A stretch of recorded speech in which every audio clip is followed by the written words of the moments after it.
Hi, my name is Pittsburgh Pat. Welcome everyone to the podcast. I'm here with Shawn Patton from Surprisingly Fun Games. Focus. And I'm covering up his phone number because we did a shot earlier where I messed up and I put his phone number up there. But you can find Shawn at, well, I'll let Shawn introduce himself. Tell the people how to find you. Surprisinglyfungames.com is the main website, and we have a few games out right now, but we can talk about those later. But yeah, we incorporated in 2019, so we've been around a little bit. Cool. Excellent. Games on the market right now, and another is being worked on. 3 games on the market and 1 more to be worked on, right? Oh, sorry, two on the market and 1 more. 2 on the market. Oh, okay. Well, why don't we just jump right in, because that's why people are here, probably because I'm going to put the fact you're a game designer in the channel. So I have Tin Spin. That was the one that you described to me in detail at we met each other at the Pittsburgh Gaming Expo. That's how we came to know each other. So not long, we've known each other a month and a couple days. But yeah, I was really intrigued by this. Do you want to tell the folks the elevator pitch for the Tin Spin? Yeah, absolutely. So why just roll dice when you can spin them? That's the question that Tin Spin asks you. So it's a game where you're not just rolling dice, but you're also spinning them. And in fact, based on all the research that I've done, Board Game Geek, asking folks, I think it's the first game that's ever used dice spinning as a mechanic. So basically, on your turn, everyone's gonna have their own die, and some dice are better at spinning than others, because it turns out that as the number of sides of a die goes up, the better it is at spinning. And of course, the less number of sides, the better it is at rolling a low number. And so those are the sort of 2 axes that I then crossed to make the balance of the game. And so you have a choice of rolling or spinning, and you're trying to get central golden cubes, and the game sort of goes from there. But at its heart, it's about those 2 axes of design: the luck of the rolling of the die and the skill of being able to spin it longer than the other players. Well, I gotta say, so Shawn didn't know me from Adam, and I'm at his booth, and he just like takes one of these D20s and just goes like snaps his fingers, and he's got this wonderful like metal dish that's got the perfect concavity, and it just spun forever, and it took me a while, but when we got this game home, my wife and I played it almost immediately, and we were pretty exhausted that day, but we played it the next day, which was Sunday, and it took me a while, but I got pretty good at spinning them. I can't do the finger snap thing, but I'm pretty good at the 2-finger method, the 2-hand method, to get those things going, but not the D4. I can't do the D4 yet. No, I've only met about a half a dozen people who can do the D4, and I'm not one of them. If I sort of balance the D4 like a pyramid, and then I can like flick the other side of it, I can get it to spin for a little bit, but of course it goes very far. But yeah, the 2-handed method is really good. You can get more control, and for beginners especially. But I know some people who've been spinning dice a long time that prefer the 2-handed. I prefer the 1-handed. It's like snapping your fingers, but you put a die in between.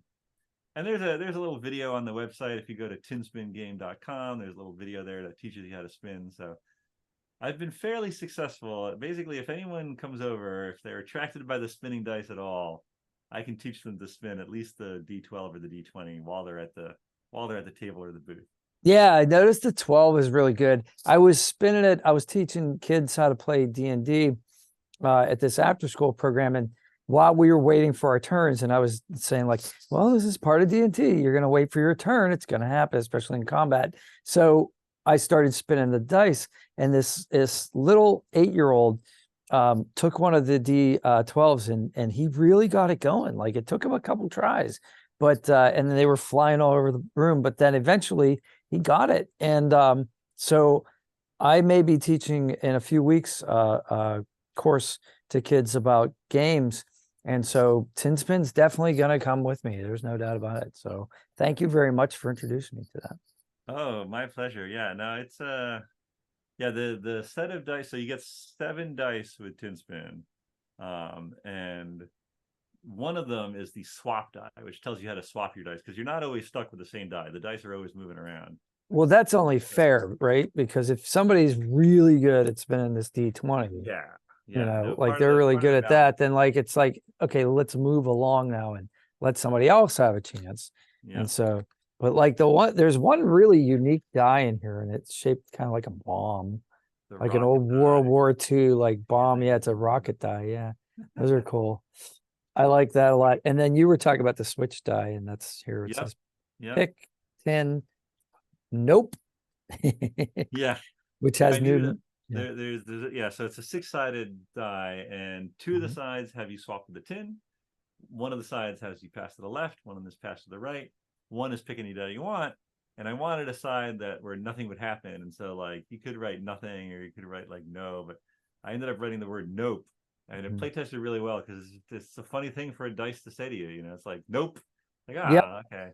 It's almost like the magic 8 ball, Exactly. it has that feel to Yeah, it. you roll the And of die and you course, see what the answer is. after the movie Nope came out, and now it has this whole new cultural meaning too. It's kind of like a thing. I don't know, but it's totally unrelated.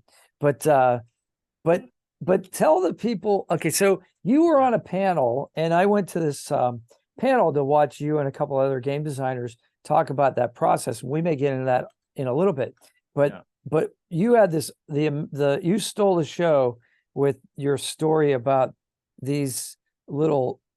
Oh, the golden cubes. Yes, but you talked about them being brass at first. So I'd Yeah. love if you told that story. Yeah, yeah, absolutely. So the early prototypes of the game, it was sort of, you put it together with some dice, and then well, there's something that you're trying to gather, right? So in this case, you gather the first to five.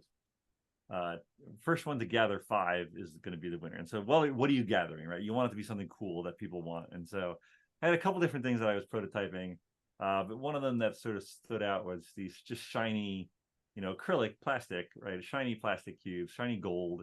Like, whoa, like these look really cool. Like people want those. And so, Yeah. Who yeah, wouldn't? it's Yeah. nice to have a big pile of gold and you're trying to get some gold. And so Mhm. that sort of stuck around as the number one thing. And as I was putting together the Kickstarter for this game. So this was a game I kickstarted in 2022. And I had it in my head. I'm going to tell the full story here, but I Yeah, had go it in the ahead. head that, oh my gosh, what if I had a tier of the Kickstarter where it actually give you real gold cubes? Like how much would that cost? And so I actually priced out like to get 25 10 millimeter gold cubes. It would be this. Basically, I had to have like a $70,000 tier. And I was like, well, that's ridiculous, but maybe that'll get some press. Like, look at this crazy tier of this game. Then I go to make the page, and Wait, you actually put it on the tier page? well, I tried to, Okay. but Kickstarter is a limit. It has a $10,000 Oh, limit. You're not allowed oh. to charge more than $10,000. And I was like, okay, could I do gold cubes for $10,000? And it turns out if you make them 4 millimeter cubes, right? So normally in the game they're 10 millimeter cubes, right? So they're centimeter. But because of the price of gold and because volume goes up cubically, Mm. I would have to make very tiny 4 millimeter gold cubes, which is like kind of ridiculous. Like, but I was still willing to do it. But then I was like, this is bad. And one of my friends pointed out who had run Kickstarters. He's like, well, if someone bids at that tier and then backs out before the campaign ends, you might not fund because there goes $10,000. I was like, ooh, that's a good point. Not to mention that there's only one way to ship gold in the mail. Like you have to jump through all these hoops. So I was like, okay, forget that. What can I do instead? And what's another metal that inherently looks cool? Because like having nice heavy metal cubes, they don't fly off the thing if a dice hits them. There's real, utility to having nice metal cubes. And so I made the collector's edition tier with brass cubes. And so I didn't know how popular this was going to be, but I'd like sourced out a couple places where I could get 10 millimeter brass cubes. And I even went and I bought a vibratory rock tumbler to like polish them up if I needed to. But it turned out I didn't have to do that. But anyway, long story short, it was a pretty popular tier, right? And so I had to buy, I think it was like 1,600 brass cubes or like some large number of brass cubes. And yeah, I had a guy in Turkey. Turns out Turkey is where you want to get brass cubes. And so they So arrived. you have a brass guy in I got a Turkey. brass cube guy. That's right. You're the only person I've ever heard say those words, utter those words. That's what I love about that. if you need brass cubes, I got a guy. Well, and the best part was, so I order like all these brass cubes, like, a couple $1,000s worth of brass cubes, and they get shipped, and it's this huge, ridiculously heavy package. And the person obviously had shipped brass cubes before, because they had basically wrapped the entire cardboard box in packing tape. They knew that the cubes would like break through the cardboard if it was just cardboard. So basically, the box that came was not so much box shaped as it was like morphed itself into this like almost egg shaped thing of like all cardboard and packing tape. But I didn't, they were all there, and so I was very happy with my brass cube guy. And he contacted me like a couple of weeks later. He's like, "Hey, you ready for your next shipment of brass?" I'm like, "No, I don't need any more brass cubes. That was a one-time thing. I'm sorry." But yeah, so like Amazon subscribe and save, it's like, wait, how exactly. many batteries am I ever gonna need? Like what we have these yeah, no, or whatever it happens to be, like how many jars of Swiss Miss chocolate mix am I going to need? So yeah, but that's great. I love that story because, that's the thing. When you guys were telling your stories on the panel, these were real human like moments. And it was like, we see the finished product, right? I had no idea about the gold tier. And it was fascinating to hear about the evolution of the game from concept to finish. And and that's you don't see, it's like I write, so like you don't see the drafts, which is a good thing. You see like the final draft, but like the getting there is like making sausage, it's like you don't want to see it sometimes. Game design is all about iteration, right? You have an idea, and as soon as you can, you want to make a paper prototype of it, some kind of prototype, just to have first, play it yourself. If you think, okay, maybe I'm going to make these changes, and then you get some friends, some people who know nothing about it, right? The key is to have naive people test it, and that's what we call play testing, right? And so, as game designers, you play test with a couple different groups. You make changes. You play test with new groups.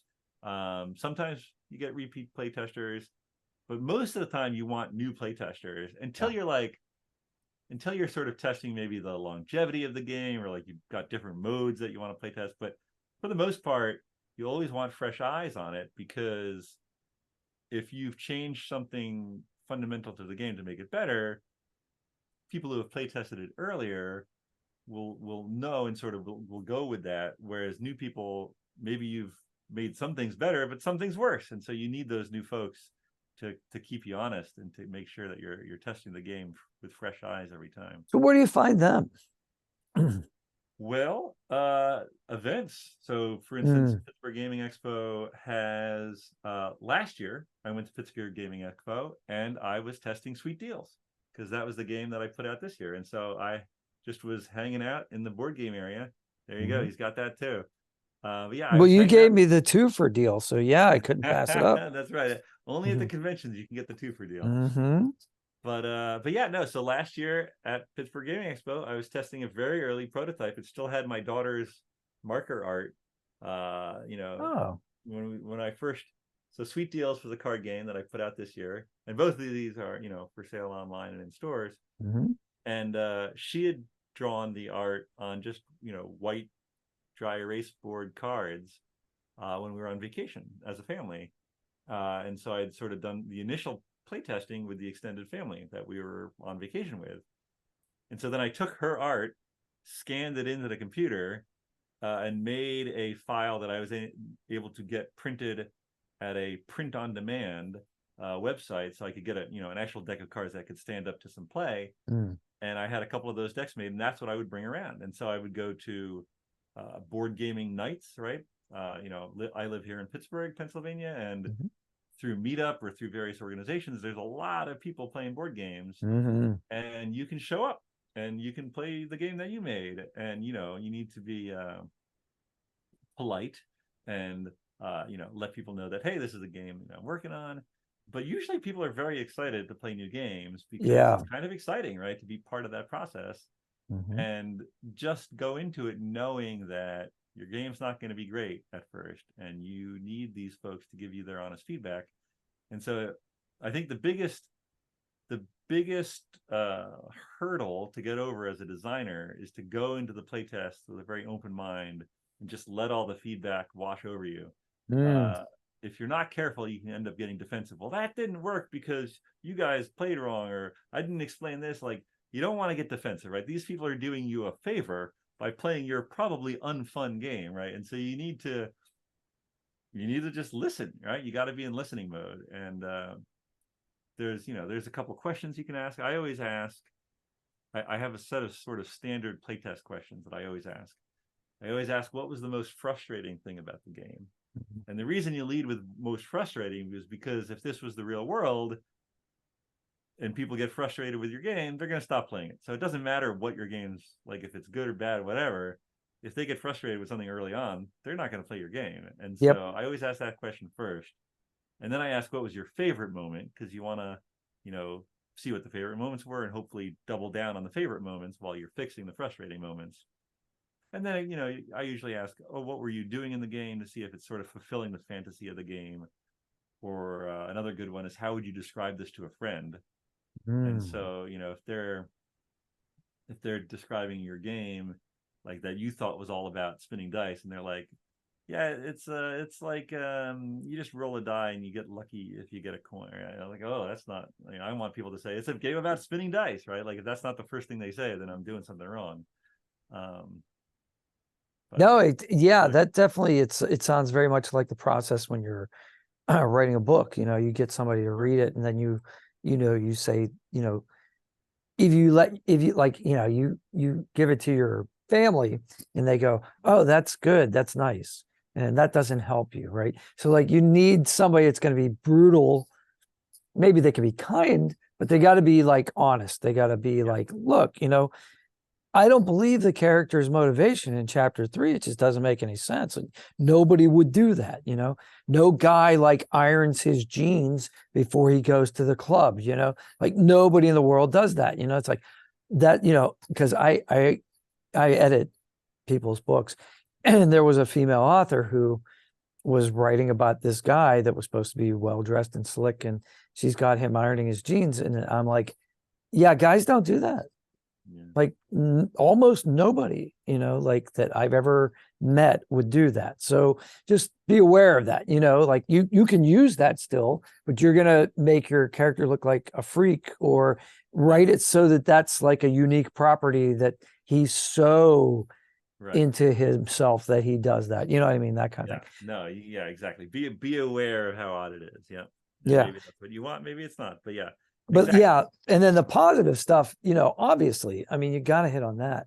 So, but these gaming nights, like you said, I've been going to one for the last few months, and people are buying stuff, or they're getting Kickstarter prototypes, and they're bringing them in, and they're real excited to explain the rules and everything, and they get defensive because they've invested their money in this prototype, and then when you don't want to play it, it's like, they're like, but why? And it's like, because you just took an hour and a half to explain the rules, and now we have to leave. And so, like, that's not the game I want to play, so. It is. It's know your audience is another good thing, right? So if you're making a fun game that's meant to be picked up in a couple of minutes and then played for, learn it in 2 minutes, played in 15 type of thing, right? Then you're probably not going to have much luck teaching that to, guys who just sat down to play a 2-hour long game of Agricola, or a 3-hour long game of Terraforming Mars or something, right? So it's or a multi-session game of like some kind of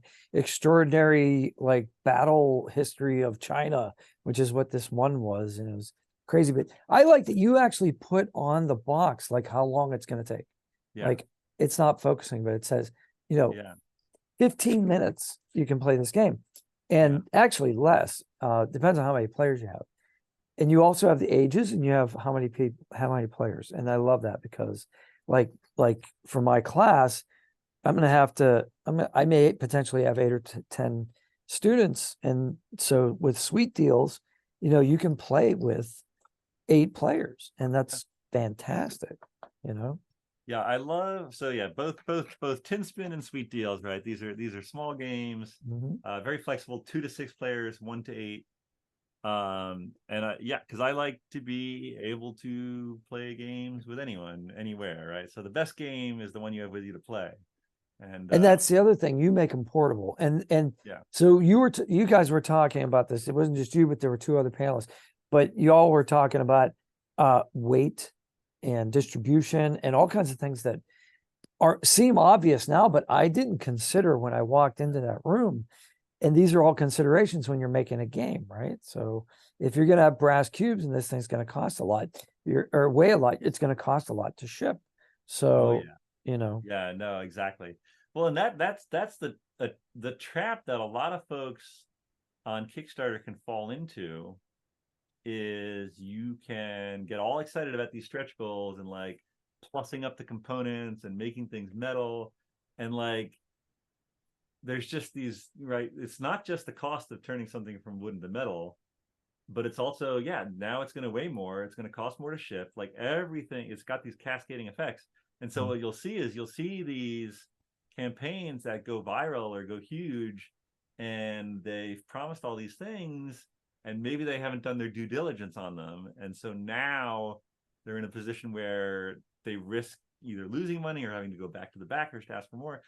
And so you really, like, there's a lot of homework involved in doing a Kickstarter. Like, you need to have all your ducks in a row for not just the base game, but any, stretch goals you're going to do. You have to have quotes for all that, because otherwise you can get into trouble pretty quick. yeah, And, yeah. and unfortunately, that also happens with shipping, right? So when the cost of shipping went up like 5 times during the pandemic, there was a Mhm. lot of folks who did a 2020 Kickstarter who were just like, they were in a tight spot, right? Like I am very fortunate that I didn't actually, the original year I was going to do my first Kickstarter was 2020, Mhm. and I ended up doing it in 2022, and I dodged a huge bullet in that regard because yeah, it's just, if you didn't, yeah, if you didn't do your shipping through BackerKit or something you could charge later when you found out the actual costs, you were just in trouble. Like, So that's something now that you know. So like if you're giving somebody advice, okay, we're gonna make something, we're gonna do it on Kickstarter. yeah, Be honest and upfront with why shipping is going to be determined later when it's ready to ship. yeah, And so, whereas before people were like, it's gonna be $6.95. And then, and then you find out, no, it's gonna cost you $13.95 to ship it. And so there yeah. I your mean, margin's gone. Yeah. exactly. No, exactly. You can get into trouble real quick. And like, so that said, now both of my Tin Spin and Sweet Deals, I did do shipping. You paid for it up front, Mhm. which is nice from a consumer standpoint, and was a risk I was willing to take because, well, one, because the sort of the cost of shipping things had sort of leveled out, and also because my games are smaller, even if it does go up, it's not going to, it's not going to be an order of magnitude for a game as small as mine. And so I was able to do that, and overall it paid off because it was easier for the folks back in the campaign. And in theory, though, I mean, there's an argument that, when you have backer kit, you can you can upsell people and add-ons and all these other things. And yes, backer kit and the other folks do make it very easy for you to make, to allow your customers to make future purchases, but that also raises the complexity of fulfillment. And so that's also a thing that you have to take into account, right? Like, if you have all these add-ons, you have all these SKUs, right? Every unique item that you're selling is a different SKU, shopkeeping unit, or I don't know. There's some people say it means different things, but Right. basically it's like, if you're selling a red T-shirt, that's a SKU. If you're selling a blue T-shirt, that's a SKU. If you're selling Right. a large versus a small, that's two different SKUs, right? And so with games, I'm just selling one Tin Spin. Like, I had the collector's edition, but like that was like only in the Kickstarter. If you're gonna buy it in a store, it's always the same SKU. I only have one SKU, Smart. Keep it simple, right? Especially at the beginning. especially at the beginning. Exactly. Yeah. So your idea for tin spin, like the actual origins, like what made you think about spinning dice? Yeah. So 2022 is when it came out. It was actually 20 years after I first made the first prototype, because I had made it for a class in 2002, where we were supposed to make a game that had dice in it, and I wanted to do something different. And so I thought about spinning dice. I spun quarters, Yeah. not competitively, just for fun. Mhm. And I was like, yeah, you can spin dice too. And so then it's well, why? Why am I spinning dice? Well, I want to spin it longer than other people. And so then it became an example, or an exercise in like, how do different dice spin? Like, what are the properties of spinning dice, right? Mm. And and so the original game, it didn't have those two perfect axes of luck versus skill. I had a lot more luck in there. In fact, only if you rolled an even number were you given the chance to spin. And so it was like there was a lot more, it was a lot clunkier. The swap die had to have exactly 4 people playing. So you only could play with 4 people. And it was like very rigid and Mm. not as fun. And so part of, when I went to revisit it after 20 years of designing video games, I knew a lot more. And I was like, this is ridiculous. Like this game could easily support 2 to 6 players if I made these tweaks.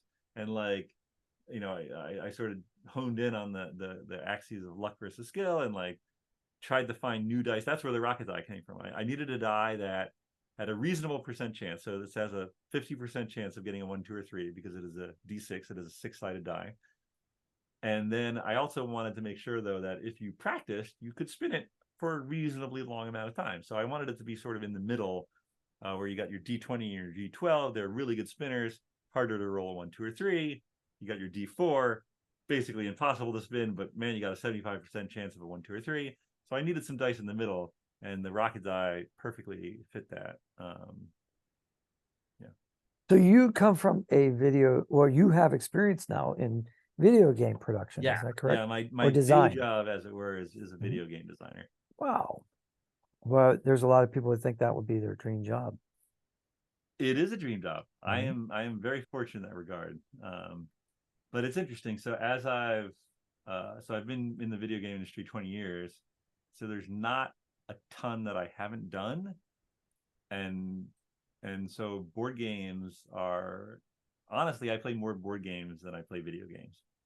Mhm. Maybe that's because I do video games all day at work. I'm not sure, but whatever reason, I was like, oh, this is, I've always loved board games, even, when I was a kid, of course. And it's just such a fun way to connect with people these days. Like, I think people are really craving that, like, personal human connection, analog, whatever you want to call it. And so being able to be a part of that world has been really fulfilling. Yeah, I agree. I think that there's been a swing towards that, like getting together kind of events. I mean, for myself, I bought Starfield the day it was released, and I don't even know if I have double-digit hours in it yet. And it's but I play D&D every 2 weeks, and and I go to board game night, and my wife and I were learning how to play Mahjong just about 2 months ago. And Oh, that's an excellent game. yeah, it's an interesting game, but it's a lot of luck. You have to have, it seems to me, you have to have Well, there's a three lot of different rule sets, right? wild cards. The Yeah, yeah, the U.S. yeah. rule set, the Chinese Poker. rule set, and the Japanese rule set. There's three. Oh, well, yeah, we're using the US New York rule book. That's the hardest thing for me, is the scoring. It's like, geez, guys, like, and then, takes forever to figure that out. And then they call everything 2 different things. And then, it's a season. No, I can't even remember now. And Yeah, then, sticks and circles and yeah, yeah. And then they're like, oh, and then, yeah, jokers. So it seemed to me like you get the jokers, you win. So I was like, I don't know. Maybe I'm just Dunning-Kruger. I've only learned this much, and I think I know everything. I'm sure it's a much deeper thing than I know, Yeah. but I just haven't delved into it. And then my one good buddy, he found out I played chess, and he's been playing chess against computer for like the last 30 years. And so now we meet once a week and play chess. So I'm like, well, I'd much rather like sink my teeth into chess than Mahjong, because I don't know. I've just always been fascinated with chess. So, and he crushes me, but we're both getting better, you know? So yeah, so it's interesting, but yeah, the board game thing. So tell me about the one that you're developing about the museum, right? Yeah. So this was back in 2013. Okay. There's a thing called a game jam, right? So if you're into developing games, video or board game, there are these things called game jams. And so usually they're like a weekend or maybe a day. Usually the video game ones are like at least 48 hours. But we would run in Pittsburgh, the Pittsburgh International Game Developers Association, of which I was the president for a while. We would do a board game jam. And so basically you take a day and you make a board game. And you try to do the whole development cycle in one day, right? So it's kind of crazy. But I did that in 2013. And at the time, it was called a day at the museum or a visit to the museum. But the bones were there. And so I worked on it for about the next year. And then I had a child with my wife and had some medical issues. And so I didn't work on it for a while. But when I picked it back up, continued, iterating, bringing it to conferences, bringing it to events. And, it's a fairly slow process, or at least it can be, right? It's interesting. So Mischief at the Museum, I've been working on for about 10 years. Tin Spin, in theory, I'd been working on for 20, although honestly, a large amount of that was just sort of like playing it here and there every once in a while with my friends. Right. And then Sweet Deals, my 2023 Kickstarter, that was actually a year. From first prototype to being released into stores was like exactly a year. Wow. And, is that unusually fast? I think that is unusually fast. Okay. I mean, the only way you're going to do that is if you self-publish, because if I shop my idea around to a publisher and we think that could work out, right? They've got their next 2 to 3 years already slated out. So if you're picking up your game now, it's not going to see the light of day for 2 to 3 or 4 years. And so the only way you'd have a year turnaround is if you did a kick. And the interesting thing was, right, I was coming hot off my first Kickstarter, so I had the folks who had backed that now who knew who I was, so it was a little easier to sort of get the next one going. But I also knew I needed to playtest and iterate it, but it came together way faster than it had any right to. And so I was very fortunate in that regard. I think the main thing was I'd been thinking of this game in the back of my head for a long time, and so it just turned out that when it first became a prototype, it was already pretty far along, I guess. I want to get into that. So this is one of the things I'm interested in is like, okay, so I've been on YouTube since 2016, but I didn't get my first 1,000 subscribers until 2020, and then it became monetized, and then and now we're at like 12,500. So it's you put out this effort, right? Yeah. And you may not see results. Yeah. For a long time, right? A long time. But it's like you were saying about like having the idea in the back of your head for Sweet Deals, or also approaching a publisher, and they're not going to like really pick up on your idea for years. Mm-hmm. So to me, like there's a couple things here. One is it's important to have a couple projects going at the same time, right? Yeah. Like it's really important not just to like put all your eggs in one basket and say, I'm going to do YouTube and I'm going to retire. I'm going to quit my job. And there's a very, very low percentage chance that you're going to be able to have a sustainable income in the first year of you doing YouTube. Like that's just not something that happens for a lot of people. Yeah. Probably the same thing with like selling a game, right? So, for anybody that's out there like that says, I feel like I could create a game, or I have this idea for a game. Like, what's a realistic expectation? I mean, I don't want to like deter anybody from doing it, at all. But you also want to like temper it with like, you're pretty much gonna have to have a job for a while, or maybe forever. I mean, you can you're like all like, whew, yeah. So Stonemeyer Games, run by Jamie Stagmeyer, like he had multiple jobs for a long time, right? And now they've got some of the biggest games out there with Wingspan and other things like that.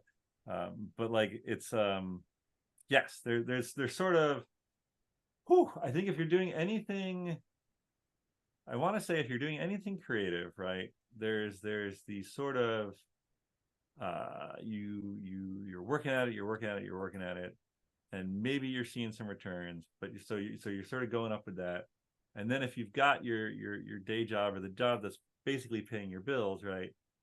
At some point, if you're fortunate and if you've worked really hard, you can start to ramp down that and ramp up the other one, right? But you need to feel secure in that tipping point, so that you're not in trouble.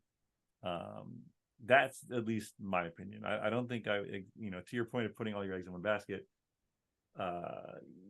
yeah, you don't want to do that. And like my eggs are still mostly in the video game basket, right? Perhaps 3, 4, 5 years from now, I could start doing video games part-time or not at all and focus on board games, but that's certainly not anytime soon.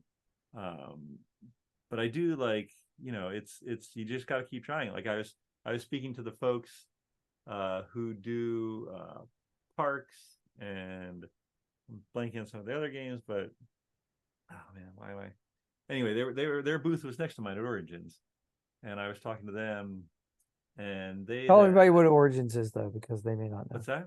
Tell everybody what Origins is, because they may not know. Origins is a big board gaming and tabletop role-playing conference over in Columbus, Ohio, that happens every year. And so for the very first time, I had a surprisingly fun booth.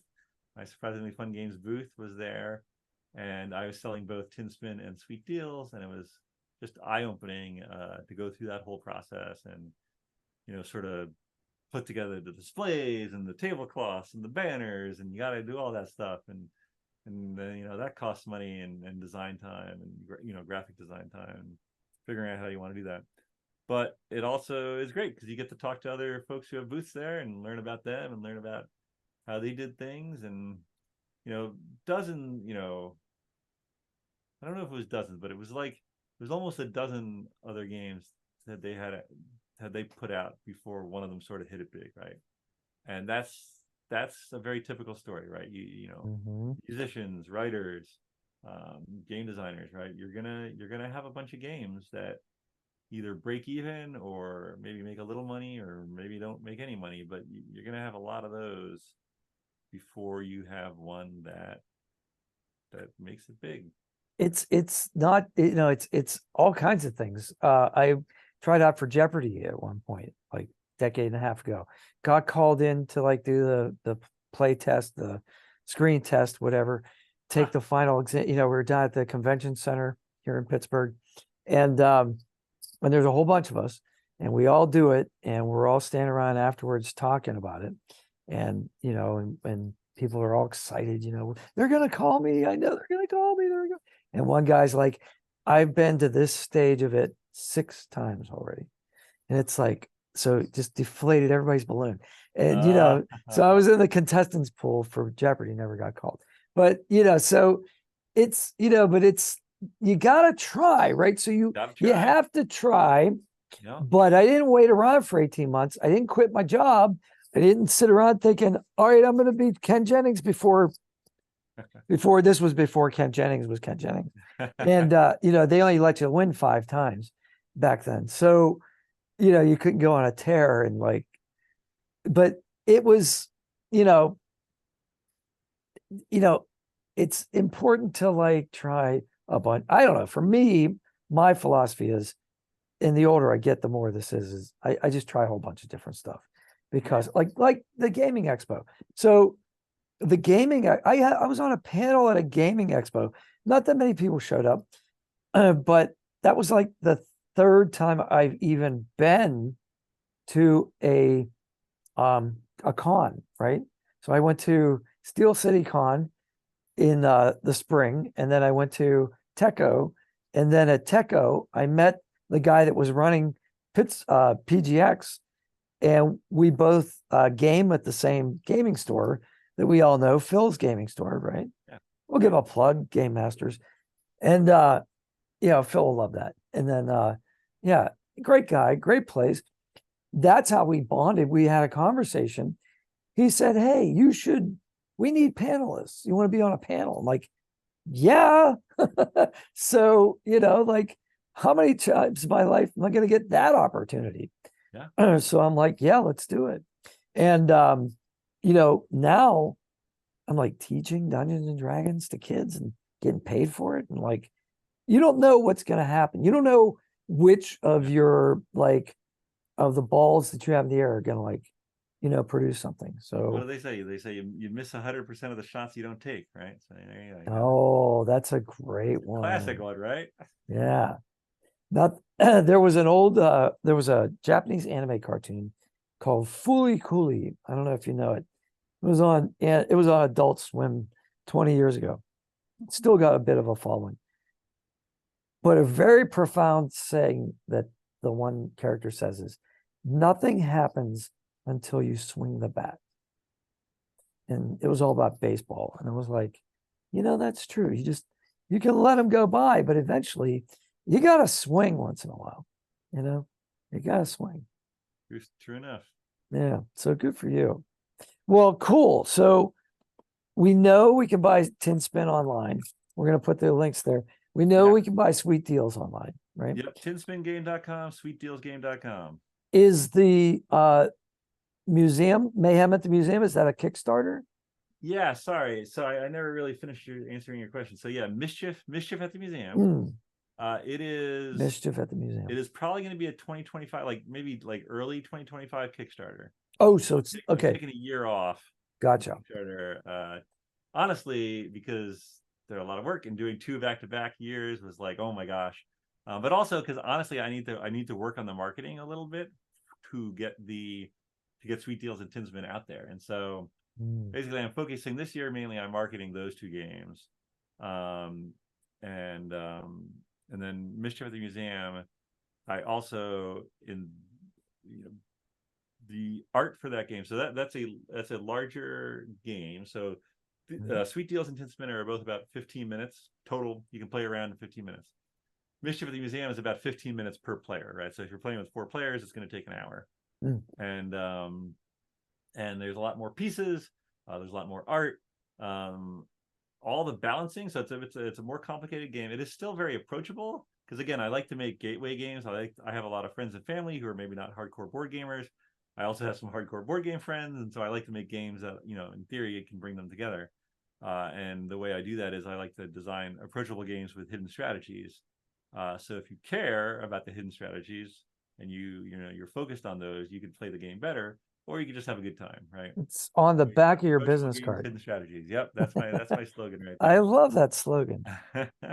So yeah, Mischief at the Museum. Hopefully, I just got in touch with a new artist who I think will add some vibrancy into the art that I think was lacking maybe from the first couple passes. And so hopefully that'll go well.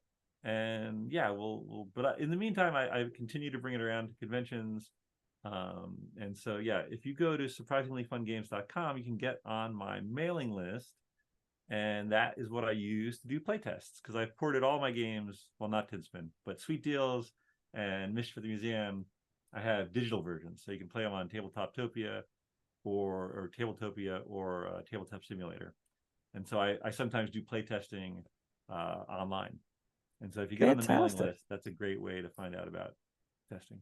That sounds good. Well, I'm definitely going to do that. So we'll put all that information in the description box for everybody who's been watching. Thank you so much. And that'll be that'll be great. Well, it's been great to talk to you. Yeah. It was great to talk to you in person. I'm glad we had this hour almost to talk again.